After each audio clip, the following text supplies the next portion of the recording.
I get quite a lot of requests on Facebook and social media about how I make my cranks and could I make a video. I thought, well, we're in lockdown, I've got plenty of time. So I actually did a bit of videoing while I was making this crankshaft for my second Super 6 engine.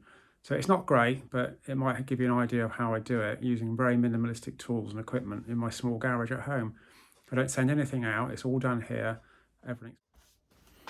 Well, the very first thing I need to do is take apart two standard Kawasaki crankshafts using my hydraulic press. So I've got all the webs in front of me, all the connecting rods and all the main bearings for inspection. Some of the big end journals can take up to 4 or 5 tonnes, maybe as much as 7 or 8 tonnes in some cases to separate, while the main journals in the centre I've seen 15 tonnes before they finally go with a huge bang. It even makes me jump, and I've done hundreds of these journals, and every time it does it, it makes me jump.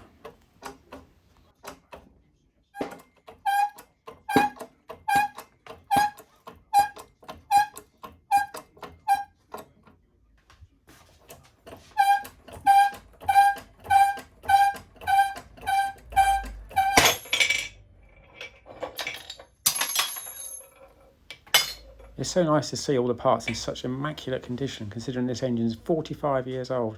The main journals and the big end surfaces still had the fine cross hatching on them from when they were new. Well, this is the last journal to come out now. It's the centre journal that has the cam chain sprocket on it. That just pushes out the last web.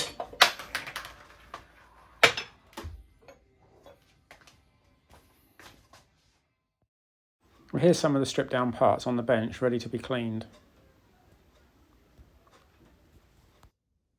With all the parts cleaned, I transfer the centre portion into my lathe, gripping it in a 3-jaw chuck, and set up the number 2 conrod on a button and set the degree disc at 0. Then I move number 3 conrod onto the button, making sure the degree disc is still set to 0. And after I'm happy, I steady the fifth flywheel web with my hand and rotate the crankshaft back 120 degrees, stopping at exactly 120 degrees, making sure it's just right.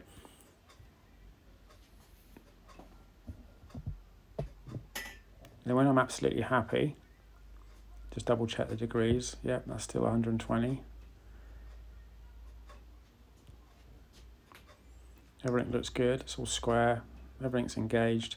I'll get a hammer, a small aluminium block, and very gently tap the 5th flywheel web on, just a couple of millimetres, maybe even half a millimetre. So just enough to engage it onto the crankshaft so that I can strip the crankshaft out of the lathe, go across to the press to press that flywheel home.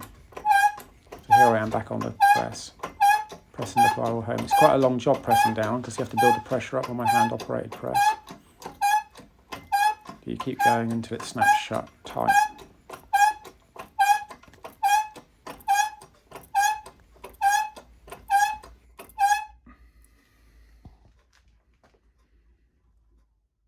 With crank pin 4 in place, I now have to make crank pin 5 exactly in line with crank pin 4.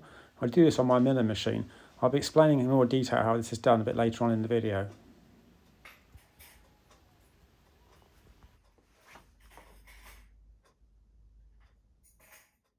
Because I'm moving the flywheel webs around on the crankshaft from where they originally were, I have to sometimes change the weight of the counterbalance.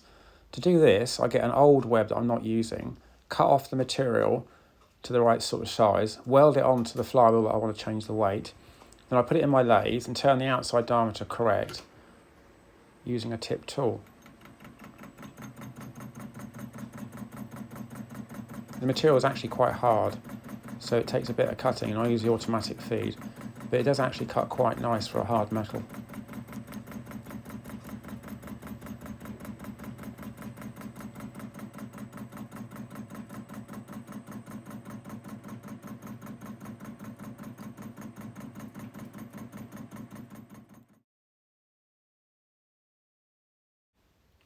I like to check the finish after every cut and just to make sure that it's actually cutting all the way around. And as you can see now, it's missing still quite a lot.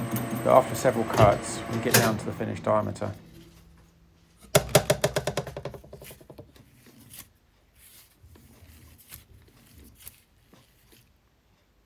And here it is, the finished diameter matching the original diameter of the crank flywheel web. I put a slight chamfer on it as well while I was at it. and then turn it around and put it in my reverse jaws and just take a few thou off the front face to clean it up and true it and clean the welds.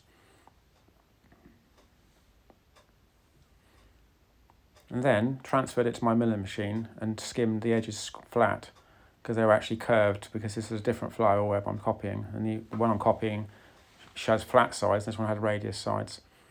Once that's done, take it outside into the garden in the fresh air and use the angle grinder just to clean up any sharp edges on the sharp corners and make it look pretty basically. Then give it a massive clean and bring it back in, and I can start pressing it right together.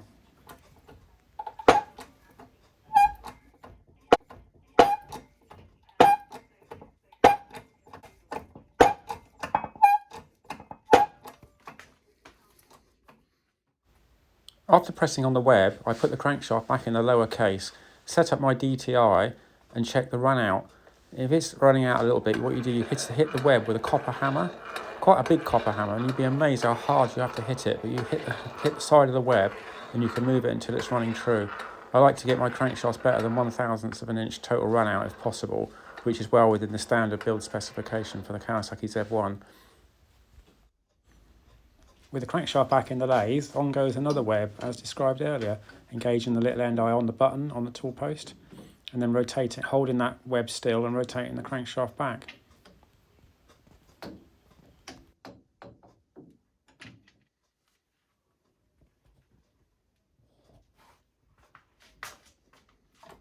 Another web being pressed on. I've got a collection of old crank pins which are brilliant as push rods, various sizes for pressing on the flywheel webs, and some are smaller for pressing out the crank pins. They need to be slightly smaller than the crank pin, or is it just jam in the hole? Here it is from a different angle.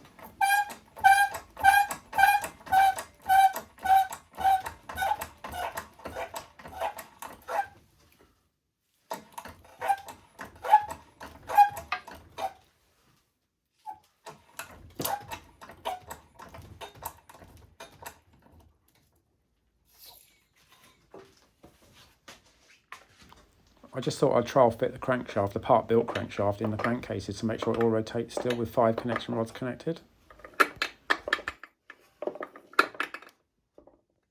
I've been using my lathe to set the throws on my Super 6 crank to 120 degrees, using my nice degree disc here by rotating the chuck. But when it comes to setting the two big end journals in line with each other, here's my interesting setup on my milling machine. So what we've got is a slip pack here, a slip pack there, so they're the same height, resting on the bearings, and this piece of rubber in here, so I can put some force to hold it in place, just a little bit of force. And around here, we've clamped the big end journal onto a 2-inch slip pack there, just nip top gently, not squashed. And down this end, I've got another 2-inch slip there, with the journal resting on it tight, pushed down, and then a couple of G-clamps just to initiate the push on the spline so I can transfer it to my hydraulic press. It just shows you what you can do with a couple of G-clamps and a packet of slip gauges to assemble a crankshaft on a piece of rubber. You've got to have a piece of rubber. It works perfectly, so those 2 end journals now are exactly in line. With crank pins 1 and 6 in perfect alignment and at 120 degrees to crank pins 2 and 5, I check the assembly in the crankcases. The finished crankshaft fitted into the top crankcase.